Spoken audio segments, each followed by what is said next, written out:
on the line. Here he is. Good morning. Where are you calling from, sir?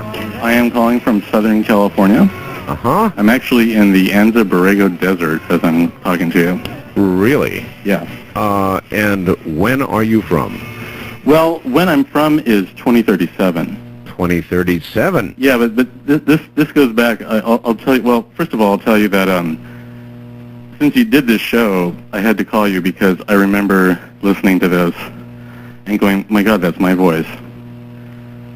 Oh my God. In fact, well, see, it all started with. Well, in fact, I had called.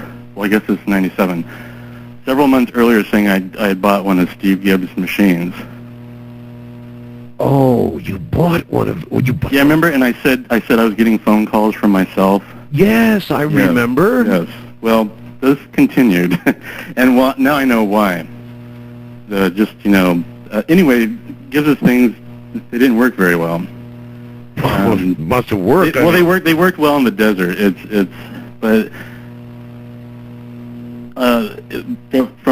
From that experience. Where did you go? I wasn't able to go far. I was only able to go maybe a couple of years ahead. I had problems. I couldn't go backwards either. But I was also later in the military in 2001 and 2 and 3. What were you able to observe? I wasn't able to observe.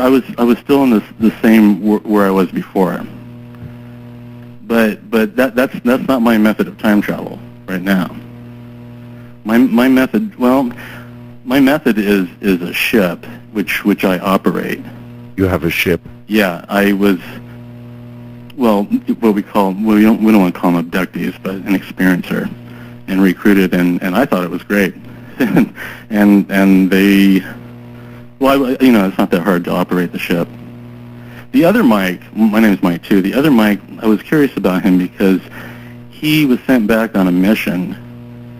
And I'm curious about who sent him back. Because there's various time travelers. There are unwilling time travelers, and these unwilling time travelers were people who were experimented on either by the government or by different beings who visit us, of course.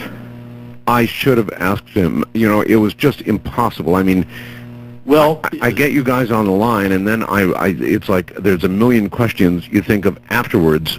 So I will ask you, what is it that you would consider would be most important for us to know about time travel? The most important thing, I personally, there are various opinions. There's everyone's in our little sector has different opinions on what you would call the paradox and all that. I am sort of a maverick and don't believe in that because there are multi-timelines. In other words, there are parallel timelines where... Well, yeah. Well, there's a multi-parallel timeline. So here on Earth... Well, everywhere. Okay, I hadn't thought of that. Of course, right. It would be everywhere. It what we know as a dimension? Right. I mean, that's what I use. My vehicle, I call it a nonlinear dimensional layer transport vehicle, because that's how I Now you can prove this to me by saying that again. Nonlinear dimensional layer transport vehicle, and one of the reasons why I was recruited by what we'll call these other beings is that when I was in the military, I was in 2 operations. In 2001, I was in Operation Black Opera.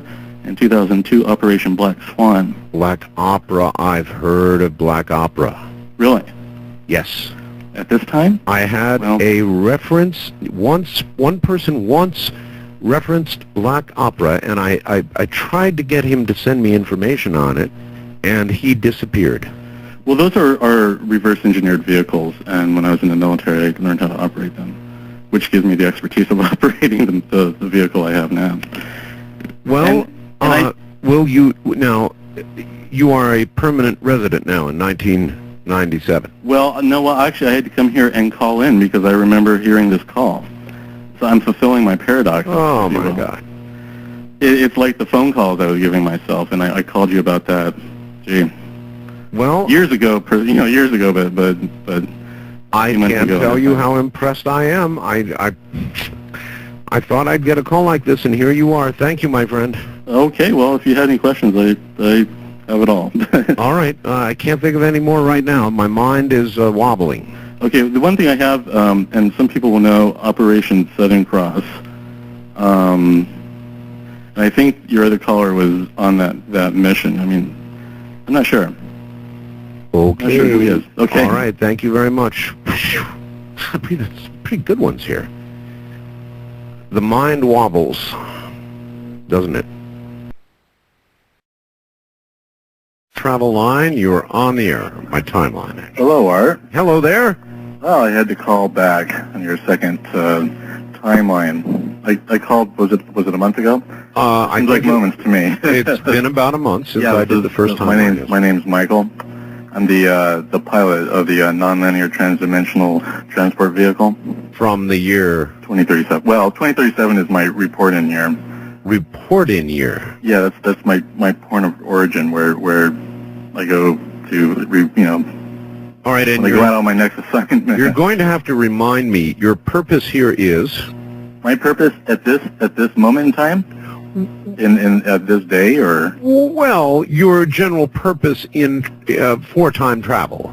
Oh, well, I'm a trained pilot for a vehicle, and I go out with missions with other teams. I'm just a plane pilot, basically. There's nothing extraordinary about it. Like a 737 jockey, something like that. Well, more like a charter flight, let's say. Charter flight, that's very good. Oh, yeah. All right, I have a number of questions sent to me by listeners, which I would like to try out on you. Now, you're welcome not to answer any of them that you Well, I'll give you a thing about my, discuss with other people who have been calling, going, well, I can't say that and stuff. For me to say, or them to say anything on the air isn't going to cause a paradox unless I'm talking about a specific person who may be listening. Like, if I say, I know what's going to happen to Richard Hoagland. That could be a paradox. But you can ask away with anything because Richard Hoagland is a paradox. He will be redeemed, and well, I shouldn't say that. Oh well, you can say that if you want to. No, well, he'll eventually be redeemed, which will certainly make him quite happy. But at around, we'll say around 2010. 2010. Well, good. That's good. A cult following around him, which is a cult following. Yeah, it's kind of scary. Richardites. Richardites, exactly. All right. Let me try a couple of questions on you. Okay. One is, why do you have to be here personally to observe? Wouldn't it be safer to use a robotic or video unit or a time machine view screen rather than physically traveling in time? Well, you could do that, but when you're, as for me, when I travel and I write my reports into, we'll call them my superiors, quote unquote, the personal experience is much more enriching, and your observations are quite different when you're personally there rather than sitting in a room with a robot and a camera, Nothing like being there. All right, what happens if you get killed in a car accident or, say, die of a brain aneurysm while here in this time? I don't get in cars in this time. Are you crazy? I have my own vehicle. I fly, Good answer. Okay, let's see. What about our particular time do you find strange or curious or even irritating? Well, this particular timeline, I mean, there's an infinite number of timelines, and but they all fairly correlate with each other, except for some extreme circumstances. One of them is what's going on in Phoenix, and that's going to be happening more and more. Really? The next hot spot is San Diego. San Diego. And in fact, I don't know if you may have been getting reports lately of sightings there. Well, actually, that's a very good point. There have been sightings now, as you well know, in Phoenix, right, and down in Georgia, and up in Medford, Oregon, and all over the place. There are just sightings, more and more and more of them. Where is this leading? It is leading to a change. I mean, these ships are operated by two different beings. One might say a paradigm shift. Maybe. No, I wouldn't say that. No. All right. Sorry, I did that. It's leading to an awakening, and certainly the eventual and gladly destruction of the Bilderberg group. The Bilderbergers? Yeah. The poor Bilderbergers? Okay. All right. In our time, we are plagued with cancer. Mm-hmm. What causes it? Do we ever find out, or how it can be avoided or cured? It'll be cured, but to tell you the truth, I don't know what causes it. That's something I never looked into. I mean, you can't say that all time travelers know everything. That just happens to be an area that I'm not well informed in. But I eventually there will be a cure. Oh, yeah. Okay. So you're just sort of a regular guy, time traveler, pilot type. Well, yeah, pretty much so. Okay. Is there a crisis ahead? Everybody wants to know about that. We have remote seers and viewers and prophets and so forth, all of whom say that there is a very difficult time rather immediately ahead.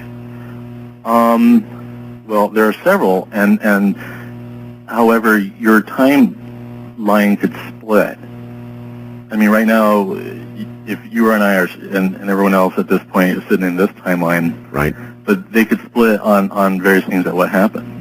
One thing I find extremely interesting, I mean, there are, as far as I could tell, an infinite number of timelines. But in order for a split to happen, something major has to happen. Like I've noticed there's only one timeline where Kennedy was not killed. Really? And that timeline that I've been in, it was just a disaster. So evidently he had to be killed. I mean, because he wasn't killed in that timeline, and everything went downhill after that. Everyone, people like to speculate, if he lived, From a time point of view, then, we should be thanking our lucky stars that he was killed. Yes. Pretty weird way to think about it, but the alternative was, I guess, according to you, unthinkable.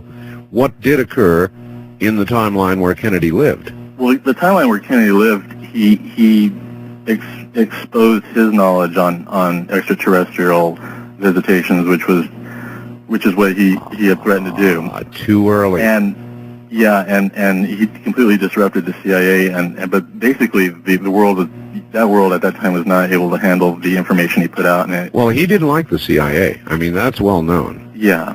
But now, can you tell us, these files, of course, on Kennedy have been sealed for 50 years, and we all don't know what the real story is. Do you? I don't, and I don't think anyone ever will. I've never really looked into it that deeply. So then, in other words, the eventual press conference on the release of the Kennedy files was kind of like the Air Force news conference at Roswell. Pretty much. So they'll just keep telling you stories. I mean, it's one story that even with the advent of the world knowing about various extraterrestrial encounters, that story will never come out, and they're connected. But all right, there's too many families. Old rich families involved that don't want that story. Speaking of old rich families, what's the rule regarding stock market investments, that sort of thing? Obvious knowledge that you could put to good practical financial use. Well, I have no need for financial use. I have my job that I do. All right. I could go and look. Did you hear the intriguing facts that I read from the man who claims he's sending me pictures of coins from the future? I did. I caught part of it. Now, he said the person he was in contact with was what, like